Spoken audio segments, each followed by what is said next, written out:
बिस्मिल्लाहिर्रहमानिर्रहीम। हमारा जो लास्ट टॉपिक था वो प्रेसिडेंट था, प्रेसिडेंट का इंट्रोडक्शन था, उसकी हमने कुछ गाइड्स पढ़ी थी और जो क्वेश्चन बनाया उन्होंने वो क्वेश्चन था factors which reduce the authority of president.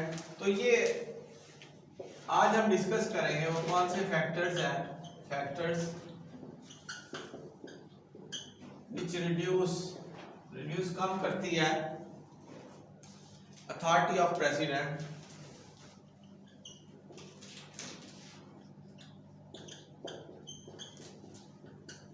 कौन से फैक्टर्स हैं जो अथॉरिटी ऑफ प्रेसिडेंट को कम करते हैं। प्रेसिडेंट, तो प्रेसिडेंट हमने लास्ट टाइम पढ़ा था, उन्होंने इंट्रोडक्शन में वही बताया कि प्रेसिडेंट क्या है। President is created by judicial decision which may be given either by supreme और सबऑर्डिनेट कोर्ट। प्रेसिडेंट वो जुडिशियल डिसीजंस हैं जो कि सुप्रीम और सबऑर्डिनेट कोर्ट ने दिए हैं, जो कि मातहत अदालतों पे जो है वो बाउंड होती है मातहत अदालतें कि उनके ऊपर ही उन्होंने फैसला करना है, उन्हीं प्रिंसिपल्स के ऊपर ही फैसला करना है जो पुराने किसी फैसले में जो है उन्होंने प्रिंसिपल्स दे दिए हैं। तो इसको प्रेसिडेंट का नाम दिया है। तो आज हम देखते हैं कि कौन से फैक्टर्स हैं। तो यहाँ पे उन्होंने आगे बताया नंबर 8 पे circumstances which destroy or weaken the binding force of president। तो ये भी उसका अपोजिट मीनिंग है, उसे मिलता जुलता मीनिंग ही है कि वो कौन से हालात व वाक़यात हैं जो डिस्ट्रॉय कर देते हैं, ये कमज़ोर कर देते हैं फोर्स ऑफ प्रेसिडेंट को, प्रेसिडेंट की फोर्स को जो है वो कम कर देते हैं। वो कौन से हालात व वाक़यात हैं, तो ये भी ऐसे ही है, वो हालात व वाक़यात और वो फैक्टर्स कौन से हैं। तो there are certain exceptions to the rule that precedent are binding. तो ये थोड़ा सा मुझे इंपॉर्टेंट लग रहा है सवाल, तो इसको जो है स्टार लगा लें। तो देयर आर सर्टेन एक्सेप्शंस, बहुत सारी एक्सेप्शंस हैं इस रूल की कि कोर्ट जो है ऊपर वाली हायर कोर्ट्स की बाइंडिंग है। तो इसमें कुछ ऐसे हालात वाक़यात हैं जिसमें वो बाइंड नहीं रह सकती, जो मातहत अदालतें हैं वो हायर अथॉरिटी की फैसलों की बाउंड नहीं हो सकती। तो उसमें सबसे पहला जो है एब्रोगेटेड डिसीजन, जो फर्स्ट उन्होंने बताया, फर्स्ट फैक्टर जो है एब्रोगेटेड डिसीजन। तो एब्रोगेटेड जो डिसीजन होगा, जो मंसूख कर दिया गया हो, a decision ceases to be binding, जो भी सीज कर दिया गया हो फैसला, if a statute or statutory rules inconsistent with it is subsequently enacted or if it is reversed or overruled by higher court। तो जो भी उन्होंने फैसला पहले दे दिया हो उसको ओवररूल कर दिया हो या कोई उसका मुतजाद कोई फैसला दे दिया हो कि नहीं बिल्कुल ऐसे रूल्स तो है ही नहीं, जो कि उन्होंने ऊपर वाली कोर्ट्स ने जो है बताए थे ऐसे रूल्स नहीं है, ये तो बिल्कुल ही उसके अपोजिट जो है प्रिंसिपल है। तो इस बिहाफ पे जो है उसकी जो अथॉरिटी है प्रेसिडेंट की वो कम होती जाएगी, कमज़ोर हो जाएगी। जब एक फैसले मंसूख हो गया तो उसकी जो अथॉरिटी ऑफ प्रेसिडेंट है वो कमज़ोर हो जाएगी, डिस्ट्रॉय हो जाएगी। तो उसमें सबसे पहला है एब्रोगेटेड डिसीजन, जो डिसीजन जो है मंसूख कर दिया गया हो। इसके बाद है नंबर 2 पे अफर्मेशन और reversal on a different ground. Number 2 पे है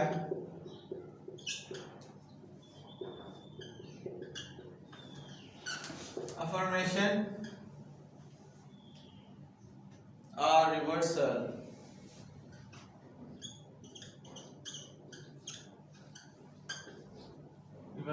on different grounds,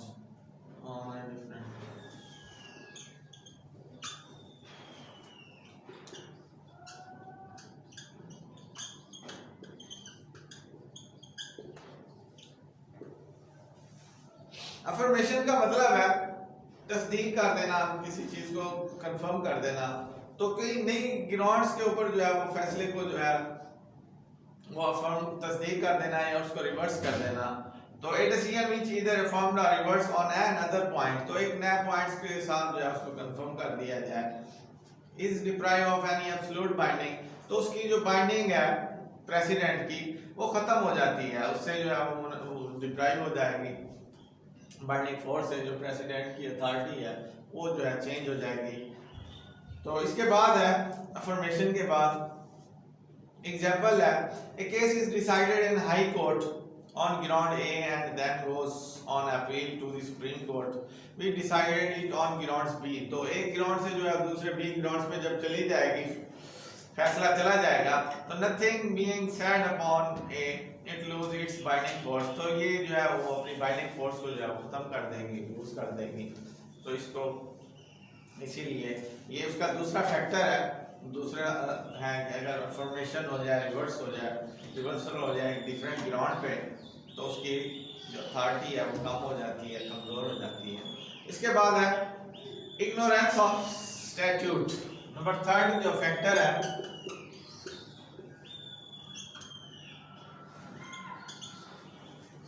इग्नोरेंस का मतलब इग्नोर है, अगर वो जो है इग्नोरेंस ऑफ स्टैट्यूट को अगर वो इग्नोर कर रही है, जो लेजिस्लेशन के थ्रू जो है कानून आया अगर उसको इग्नोर कर रही है, स्टैट्यूट को इग्नोर कर रही है, a precedent is not binding if it was rendered in ignorance of statute, अगर वो स्टैट्यूट को इग्नोर कर रही है या रूल को जो है having a force of statute, जो स्टैट्यूट के अंदर कोई फोर्स रखता है कोई ऐसा रूल, तो उसको खत्म कर रही है, तो ये भी एक फैक्टर जो है उस प्रेसिडेंट को कमजोर कर देगा इग्नोरेंस ऑफ स्टैट्यूट के तहत, कि उसने जो है असल बेसिक कानून को, लेजिस्लेशन के कानून को उसने इग्नोर किया, ये आई है इग्नोरेंस। तो इसके बाद नंबर 4 पे है inconsistency with earlier decision of higher court. तो इनकंसिस्टेंसी जो है इसका मतलब है मुतजाद, एक चीज से बिल्कुल मुख्तलिफ को इनकंसिस्टेंसी कहते हैं, इनकंसिस्टेंसी।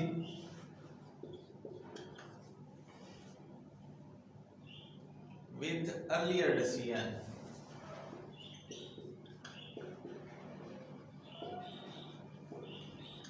अर्लियर डिसीजन के साथ जो है वो कोई मुतजाद ऑर्डर करती है, अर्लियर डिसीजन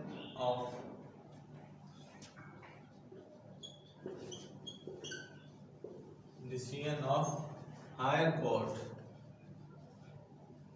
तो फिर भी उसकी जो अथॉरिटी है वो रिड्यूस हो जाएगी, कम हो जाएगी, अगर वो उससे पहले जो है कोई बिल्कुल अपोजिट जो है वो बाइंडिंग आ जाती है, कोई प्रेसिडेंट आ जाती है, president lose its binding force, तो प्रेसिडेंट जो है वो अपनी बाइंडिंग फोर्स को जो है लूज कर जाएगी if it is inconsistent with the decision of higher court, अगर वो जो है उसके मुतजाद है, हायर कोर्ट के रूल्स के मुतजाद आई है, तो वो प्रेसिडेंट जो है अपनी जो है फोर्स जो है वो लूज कर जाएगी। तो इसकी एग्जांपल है, if the high court decided A case in ignorance of a decision of supreme court, तो वो इग्नोर करती है सुप्रीम कोर्ट के डिसीजंस को, तो decision of higher court is not binding on any lower court, तो जो हाई कोर्ट का डिसीजन होगा वो लोअर कोर्ट्स के ऊपर बाइंडिंग नहीं होगा, अगर वो किसी सुप्रीम कोर्ट के रूल्स को इग्नोर करती है, उसकी जो अथॉरिटी को जो है उसके प्रेसिडेंट को इग्नोर करती है, तो इसका मतलब है कि उसमें इनकंसिस्टेंसी आ गई है,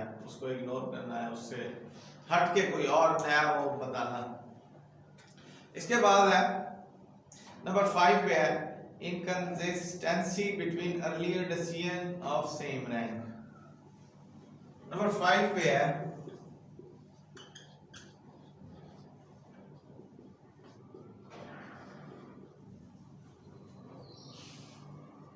between earlier decision,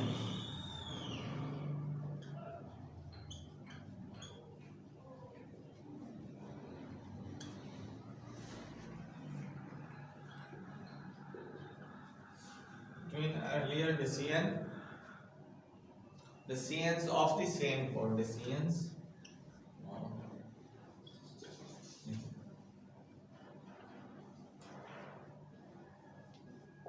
अगर सेम कोर्ट्स के फैसलों में भी कोई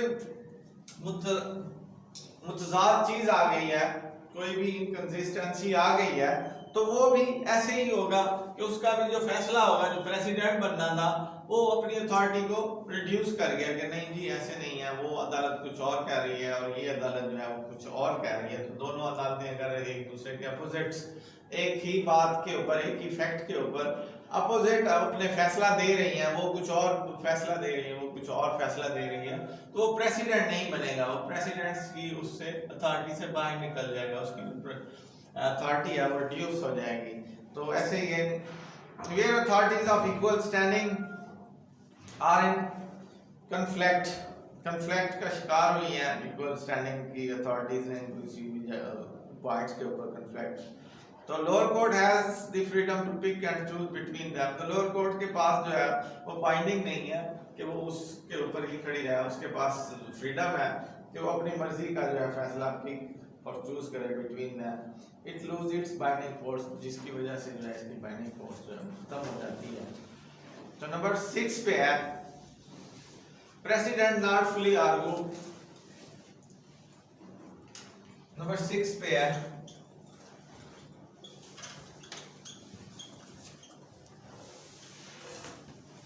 प्रेसिडेंट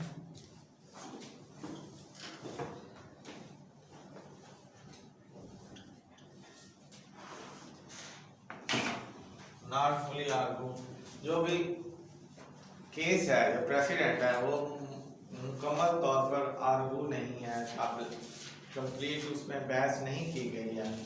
तो when A particular point involved in a decision is not taken notice of and is not argued by counsel. The court may decide in favor of one party where if all the points had been put forth, the decision may have been in favor of the other party. Such a rule is not an authority on the point of which had not been argued. तो वो जो rule है, सच rule is not an authority, जो rule जिसके ऊपर बहस नहीं की गई है, तो वो जो है वो प्रेसिडेंट नहीं बनेगा, अथॉरिटी ऑफ प्रेसिडेंट को रिड्यूस कर देगा। तो इसीलिए उन्होंने कहा कि कोई भी जो है पॉइंट ऐसा जिसके ऊपर बहस नहीं हुई तो वो प्रेसिडेंट की शक्ल इख्तियार नहीं करेगा, उसके अंदर जो प्रेसिडेंट वाली बाइंडिंग फोर्स है वो खत्म हो जाएगी। तो इसमें उन्होंने एक केस भी दिया, तो आपने इसको सारे को मुकम्मल पढ़ के, इस फैक्टर्स को पढ़ के ये केस भी पढ़ना है। ये है बाली कृष्णा राव वर्सेस हाजी अब्दुल्ला सैद। तो ये केस का भी हवाला उन्होंने दिया है, जिसमें इस तरह का कोई पॉइंट जो आर्गू नहीं हुआ था उन्होंने उसको प्रेसिडेंट की अथॉरिटी से पीछे कर दिया, खत्म कर दिया कि नहीं जी ये प्रेसिडेंट नहीं बनती, लेकिन उन्होंने उस केस को यहाँ पे बता दिया। तो इसके बाद है नंबर 7 पे decisions of equally divided courts.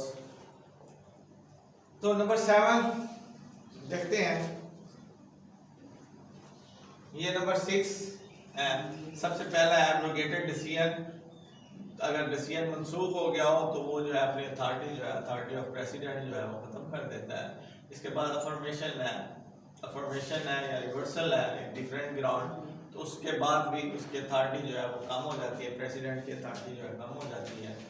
Ignorance of statute, ये एक बहुत बड़ा फैक्टर है कि अगर आपने स्टैट्यूट को इग्नोर करके कोई फैसला दिया है, कोई असल जो लेजिस्लेशन का जो कानून था उसको आपने इग्नोर किया, तो फिर भी आपका जो प्रेसिडेंट बनेगा आपका फैसला वो वैसी अथॉरिटी नहीं रखनी।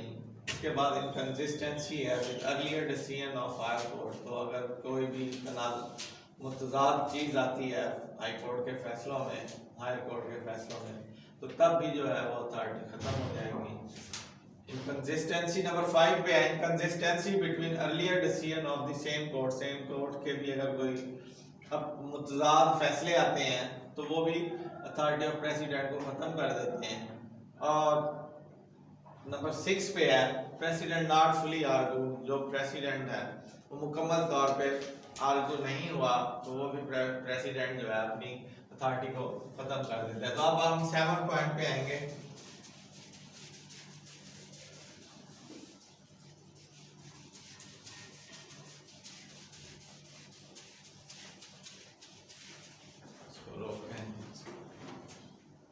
तो नंबर 7 देखते हैं। नंबर 7 पे है decisions of equally divided course। Number 7 सातवां फैक्टर जो है वो है decision of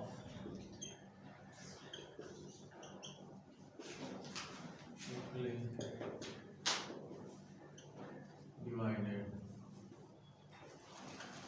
course। तो decisions of equally divided course के जो equally divided course के जो decisions हैं वो भी प्रेसिडेंट की अथॉरिटी को कम कर देते हैं। तो देखते हैं where a appellate court is equally divided, the practice is to dismiss the appeal and hold that the decision appealed from is the correct one। तो जब तो अदालत में मुख्तलिफ जजेस बैठते हैं appellate कोर्ट्स में, तो वो अगर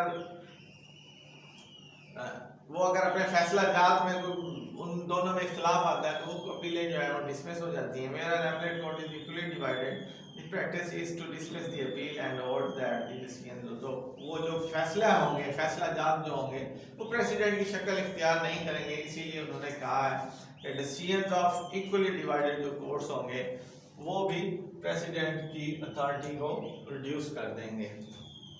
तो नंबर 8 पे है erroneous decision।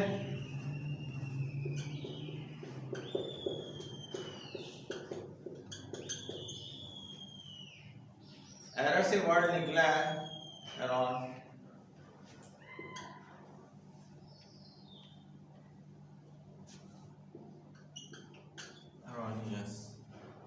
erroneous decisions।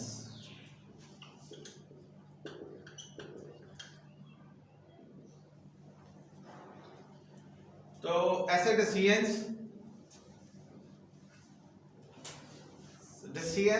which are found on wrong principles, तो जो wrong principles के ऊपर जो फैसला जात दिए गए हैं lose its binding force, तो वो अपनी binding force को खत्म कर देते हैं and may be overruled by higher courts, और उनको दोबारा जो है ओवररूल किया जाता है हाई कोर्ट्स के जरिए। तो जो डिसीजंस गलत प्रिंसिपल्स के ऊपर होंगे वो भी प्रेसिडेंट नहीं बनेंगे, वो भी अपनी अथॉरिटी को जो है वो खत्म कर देते हैं।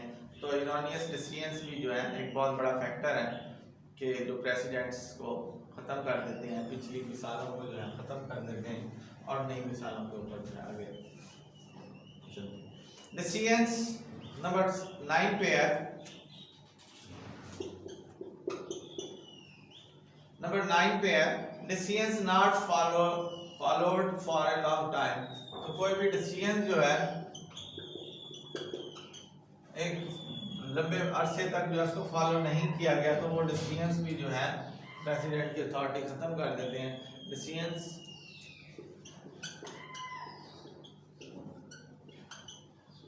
Not followed by long time, for a long time, not followed for a long time, जो फॉलो नहीं किए गए लॉन्ग टाइम के ऊपर वो डिसीजंस भी अपनी जो है अथॉरिटी जो है खत्म कर देते हैं, वो प्रेसिडेंट भी जो है अपनी अथॉरिटी खत्म कर देते हैं।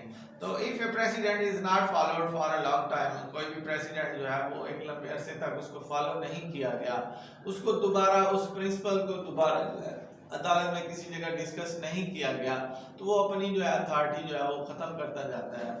तो ये भी एक बहुत बड़ा फैक्टर है कि जो डिसीजंस पुराने पड़े हैं, आप ऐसे समझ लें कोई 100 साल पुराना पड़ा हुआ है और वो कभी भी डिस्कस नहीं हुआ तो वो ठप हो गया है, तो उन्हीं किताबों में बंद हो गया है, कभी अदालत को ज़रूरत ही नहीं पड़ी उन डिसीजंस को देखने की एज अ प्रेसिडेंट। तो इसीलिए वो कहते हैं कि जो चीज़ बार बार डिस्कस होगी वही प्रेसिडेंट में चलती रहेगी, जो चीज़ क्लोज हो गई, क्लोज होकर अलमारियों में चली गई, तो उसके बाद उन प्रिंसिपल्स की ज़रूरत पड़ी और उसको उनको जो है वो नए प्रिंसिपल्स ही बताने पड़ते हैं जो पुरानी हो गए। आप ऐसे समझ लें 40-50 साल पुराने जो डिसीजंस हैं वो क्लोज ही हो जाते हैं। तो if a precedent not followed for a long time its authority start deteriorating, तो वो ख़त्म होना शुरू हो जाती है उसकी अथॉरिटी जो है। तो इसके बाद है नंबर 10 पे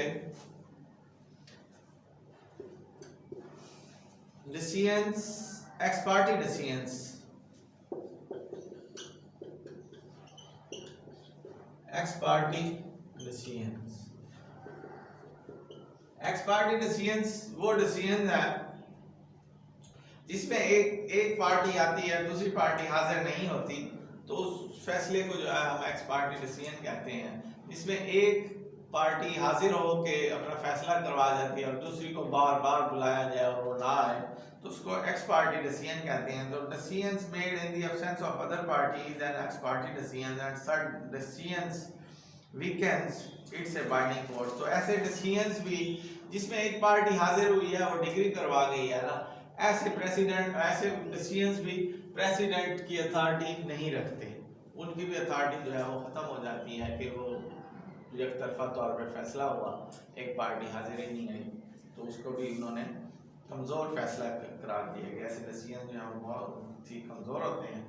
तो इसके बाद है डिसीजन क्रिटिसाइज्ड बाय लॉयर्स। तो नंबर 11 पे है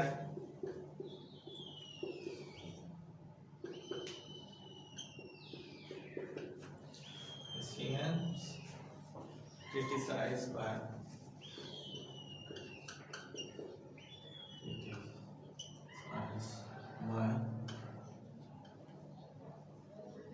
लॉयर्स।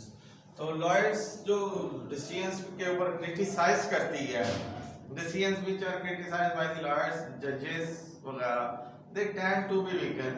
तो उनका झुकाव भी जो है वो कमजोरी की तरफ जाता है, तो इसीलिए उनको भी कमजोर ही कहा जाएगा। वो कमजोर प्रेसिडेंट है या उनकी उन फैसलों की जो अथॉरिटी है वो भी कमजोर ही है, वो आगे ज़्यादा नहीं चल सकती, क्योंकि उसमें बार बार आप वही गलतियां निकाल के एक अदालत से उसको प्रेसिडेंट को पीछे करवाएंगे, वो किसी और अदालत में डिस्कस हो रही होगी। तो ऐसी चीज़ें जो बार बार क्रिटिसाइज हो रही हों लॉयर्स की तरफ से, जजेस की तरफ से, तो उसको भी बतौर बाइंडिंग फोर्स नहीं कहा जा सकता कि ये अदालतों के ऊपर बिल्कुल बाइंडिंग है कि वो भी उस फैसले को उसी तरह ही अमल करें जैसे वो फैसला दिया गया था। तो जिस पे बार बार जो है क्रिटिसाइज होगा, वो फिर उस फैसले को भी साइड पे रख के नए प्रिंसिपल्स को जो है उठाना है, उनके ऊपर जो है फैसला देना है। नए प्रिंसिपल्स के ऊपर जो फैसला आएगा वो बाद में देखते हैं वो अथॉरिटी बनता है या वो भी अपनी कोई वो रखता है। तो ये बात की बातें होती हैं, वो तो उस जिस पे ज़्यादा क्रिटिसाइज होगा उस रूल को पीछे किया जाएगा कि नहीं ये डिसीजन जो है ठीक नहीं है। तो हमारा आज का टॉपिक यहीं पे ख़त्म होता है। कल इंशाल्लाह नेक्स्ट टॉपिक होगा